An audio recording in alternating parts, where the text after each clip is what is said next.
আসসালামু আলাইকুম শেখ। ওয়ালাইকুম নাহিদ আসসালাম রহমান নিউ ইয়র্ক রাহমাতুল্লাহি থেকে। ওয়া বারাকাতুহু। জি জি, ভালো আছেন, বলেন।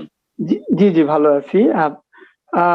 শেখ, আমি আপনার স্পিচ থেকে অনেক কিছু শিখছি, এটা আমি আগেও বলছি তো। বারাকাল্লাহ আমি ফিক, আসলে আল্লাহ কবুল করুন। জি যতটুকু চেষ্টা করি আপনার অনুসরণ বা অনুকরণ করতে, হুম, জানি না আমি আসলে আহলে হাদিস কি এবং এ সম্বন্ধে আমার আইডিয়া নাই। আর এর সাথে সম্পৃক্ত আরেকটি প্রশ্ন, আমরা নিজেদের আহলে হাদিস বলে দাবি করে যে অন্যদের থেকে নিজেদের আলাদা করে একটি দল করে ফেলছি, এটা ইসলামী দৃষ্টিকোণ থেকে কতটুকু জরুরি, হুম। দয়া করে বলবেন। যাতে বিসমিল্লাহির রহমানির রহিম, আলহামদুলিল্লাহ ওয়াসসালাতু ওয়াসসালামু আলা রাসূলিল্লাহ ওয়া আলা আলিহি ওয়া সাহবিহি আজমাইন। রাসূলুল্লাহ সাল্লাল্লাহু আলাইহি ওয়াসাল্লাম সাহাবায়ে কেরামদেরকে যখন ছেড়ে গেছিলেন তখন তাদের নাম ছিল মুসলিম। যেহেতু মুসলিমরা সবাই এক ছিল, তাদের মধ্যে কোনো দল উপদল আর কোন রকমের বিভ্রান্তি আসেনি। কিন্তু আলী রাদিয়াল্লাহু তাআলা আনহুর আমলে যখন দুটো গোমরাহ ফিরকা পয়দা হইল, একটি হচ্ছে শিয়া রাফেজি আর একটি হচ্ছে খারেজি। এই দুটো গোমরাহ দল হচ্ছে ইসলামের ইতিহাসে সবচেয়ে পুরনো গোমরাহ দল। যখন পয়দা হইল তখন একটি নামের প্রয়োজন হইল। তাবেঈনদের থেকে এই ক্ষেত্রে বেশ কিছু উক্তি রয়েছে। তখন যারা কোরআন সুন্নাহর অনুসারী, সাহাবায়ে কেরামদের অনুসারী, খলিফা রাশেদ আলী রাদিয়াল্লাহু তাআলার অনুসারী, না তাতে ভক্তিতে অতিরঞ্জন বাড়াবাড়ি আর না চরমপন্থা অবলম্বন, মধ্যম পন্থা যারা অনুসারী তারা ছিল আহলুস সুন্নাতি ওয়াল জামাআহ, আহলুস সুন্নাতি ওয়াল জামাআহ। আর অন্যরা ছিল আহলে বিদআত। এই ক্ষেত্রে ইবনে সিরিন রাহমাতুল্লাহ আলাইহি বলেছেন যে ফায়ুনজার ইলা আহলিস সুন্নাহ, সহিহ মুসলিমের ভূমিকাতে রয়েছে।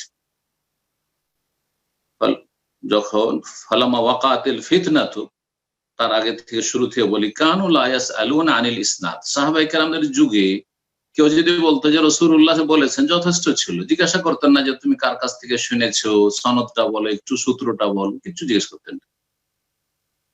ফালামা ওয়াকাতিল ফিতনা, কিন্তু যখন ফিতনা শুরু হইলো, মানে মুসলিমদের মাঝে ফিতনা শুরু হইলো, আর তারপরে বিভক্তি যেদিকে ইঙ্গিত করলাম যে শিয়া রাফেজি বের হলো, এক গুমরাহ দল, আর এক দল খারেজি। আলী রাদিয়াল্লাহু তাআলা এই সিফফিনের যুদ্ধের পরে তখন বলতে লাগলেন তাবেঈনগণ, সাম্মুলানা রিজালাকুম, তোমাদের সনদ বলো। হাদিস যে বলছে রাসূলুল্লাহ বলেছেন, তোমাদের সনদ বর্ণনা করে যে কে কার কাছ থেকে শুনেছো, নবী সাল্লাল্লাহু আলাইহি ওয়াসাল্লাম পর্যন্ত তোমাদের সনদ শোনা। ফায়ুনজারু ইলা আহলিস সুন্নাহ, তারপরে আহলে সুন্নাত দেখা হইতো। ফায়ুখাযু হাদিস, তখন তাদের হাদিস নেওয়া হইতো। ওয়ায়ুনজারু ইলা আহলিল বিদআহ, আর বিদআতীদেরকে দেখা হইতো। বিদআতী যদি সূত্রে সনদে থাকতো তো তাদের হাদিস নেওয়া হয়। ফালা ইউখাযু হাদিসুহুম ওয়া ফায়ুতরাকু হাদিসুহুম, ছুঁড়ে ফেলে দেওয়া হতো, তাদের হাদিস নেওয়া হতো। তাহলে সেই জামানা থেকে দুটো দল হয়েছে, আহলে সুন্নাত আর আহলে বিদআত। ধীরে ধীরে এই আহলে সুন্নাত ওয়াল জামাত নামটি যখন সুফি বেরেলভিরা নিয়ে নিল ভারত, বাংলাদেশ, পাকিস্তানে। ভারত, বাংলাদেশ, পাকিস্তানে যদি সুন্নি বলেন তাহলে বোঝা যাবে যে যত মাজার পূজা করবে তত বড় সুন্নি। তাহলে এখন শুধু আহলে সুন্নাত বলা যথেষ্ট নয়। আহলে সুন্নাত বলে আপনি এতটুকু বলতে পারবেন যে আমরা শিয়া নয়, কিন্তু এই আহলে সুন্নাতের ভিতরে জামাত ইসলামী আহলে সুন্নাত, ইখওয়ানি আহলে সুন্নাত, তবলিগী আহলে সুন্নাত, দেওবন্দি আহলে সুন্নাত, আপনার চরমনে আহলে সুন্নাত, সারসিনা আহলে সুন্নাত, বেরেলভি আহলে সুন্নাত, আটরসি, ভান্ডারী, দেওয়ানবাগী সব কিন্তু আহলে সুন্নাত দাবিদার। এখন খাঁটি আহলে সুন্নাত কি? এখন যারা কোরআন নির্ভেজাল অনুসারী, যারা রাসূলুল্লাহ সাল্লাল্লাহু আলাইহি ওয়াসাল্লাম ছেড়ে যাওয়া সাহাবায়ে কেরামদের জামানায় যে দিন ছিল তার ধারাবাহিকতায় এখনো রয়েছে, তারা যদি নিজেদের বলে আমরা আহলে সুন্নাত, তাহলে কেমন করে বোঝা যাবে কোনটা খাঁটি আহলে সুন্নাত, কোনটা ভেজাল আহলে সুন্নাত? নকল আর আসল বোঝা মুশকিল। তখন একটি নামের প্রয়োজন হলো, এটা একটা কথা মনে রাখেন। আর আরেকটা যে দিক হচ্ছে যে এইদিকে মযহাবগুলি 300-350 বছর পর্যন্ত মযহাবের কোন গন্ধ পর্যন্ত ছিল না। হানাফি, শাফি, মালিকি, হাম্বলি গন্ধই ছিল না। এটা হানাফি মুহাদ্দিস আল্লামা শাহ ওলিউল্লাহ মুহাদ্দিস দেহলভী নিজেই বলেছেন তাদের প্রসিদ্ধ কিতাবে তার হুজ্জাতুল্লাহুল বালিগা। তো আর এটি হানাফি দেওবন্দি মাদ্রাসাতে পড়ানো হয়, যেমন আহলে হাদিস মাদ্রাসায় পড়ানো হয় ভারত, বাংলাদেশ, পাকিস্তান। তাহলে ততদিন পর্যন্ত হানাফি, শাফি, মালিক, হাম্বলি এই নাম ছিল না। সুতরাং তখন যদি আহলে সুন্নাত বলা যেত তো এত বোঝানো গেল যে আহলে সুন্নাত তার মানে শিয়া নয়, বাস যথেষ্ট ছিল। কিন্তু এদিকে হানাফি, শাফি, মালিক, হাম্বলি, হানাফি, শাফি, মালিক, হাম্বলি কারা? যারা ইমাম আবু হানিফার ইজতিহাদের ভিত্তিতে কোরআন হাদিস মানে, অর্থাৎ ইমাম আবু হানিফা যেই মাসলাকে স্বীকৃতি দিয়েছে সেইটা মানবে, আর যেটাকে স্বীকৃতি দেয়নি সেটা সহিহ হাদিসে থাকলেও মানবে না, এর নাম হানাফি। এরকমই শাফি, এরকম মালিক, এরকম হাম্বলি। কিন্তু যারা কোন ব্যক্তিকে কেন্দ্র না করে সরাসরি রাসূলুল্লাহ সাল্লাল্লাহু আলাইহি ওয়াসাল্লাম তাদের ইমামে আজম এবং রাসূলুল্লাহ সাল্লাল্লাহু আলাইহি ওয়াসাল্লাম থেকে সহিহ সূত্রে যদি প্রমাণিত থাকে কোনো কিছু, তাহলে দেখার কিছু নেই যে আবু হানিফা, শাফি, মালিক, আহমদ কে কি বললেন, ওটা দেখার বিষয় নয়।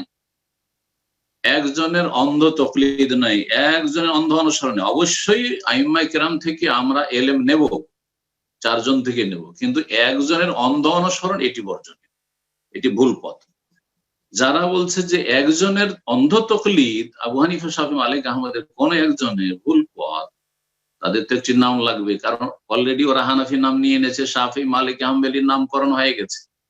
মানে আপনারা হানাফি, শাফি, মালিক, হাম্বলির নাম ব্যবহার করবেন, আর আহলে সুন্নাত যারা কবর মাজার পূজা করে, পীর মুরিদি ব্যবসা করে, তাদের নাম হচ্ছে আহলে সুন্নাত, তাদের নাম হচ্ছে সুন্নি।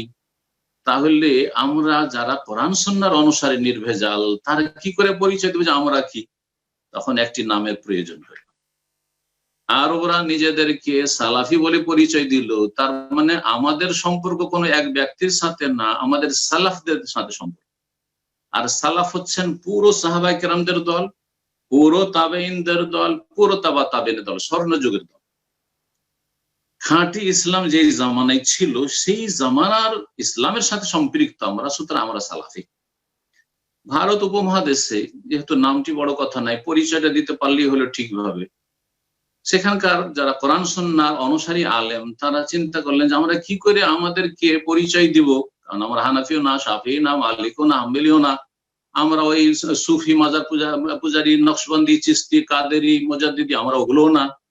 আমরা হচ্ছে কোরআন সুন্নাহ নির্ভেজাল অনুসারী। তো আমরা কি করে মানুষকে পরিচয় দেব?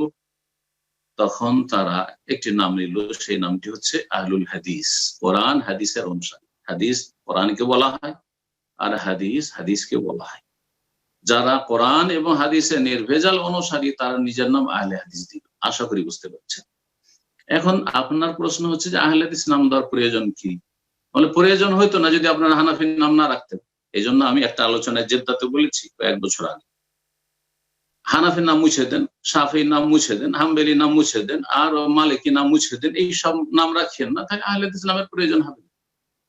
আপনারা কোনো ব্যক্তিকে কেন্দ্র করে যখন নাম রাখতে পেরেছেন, সেটাকে বৈধ মনে করছেন, তাহলে আমরা যদি কোরআন এবং হাদিসের সাথে সম্পৃক্ত করে নাম রাখি, তো এটা তো আমাদের জন্য আলহামদুলিল্লাহ, আল্লাহ শুকরিয়া আদায় করা উচিত। অথবা সালাফদের সাথে সম্পৃক্ত করে, সাহাবায়ে কেরামদের সাথে সম্পৃক্ত করে আমরা যদি নিজের নাম সালাফি রাখি, তো এটা ভালো, আলহামদুলিল্লাহ। অন্ধ ভক্তি আমাদের মধ্যে নেই। অন্ধ ভক্তি তো ওদের মধ্যে রয়েছে যারা কোন একজনের সাথে সম্পৃক্ত করে নাম রেখেছে, হানাফি, শাফি, মালিকি, হাম্বলি, নকশবন্দি, চিশতি, কাদেরি, সাহারওয়ার্দী, চরমনাই, সারসিনা। আল্লাহ যেন এইসব ফিতনা থেকে হেফাজত করে। জাযাকুমুল্লাহ। জি।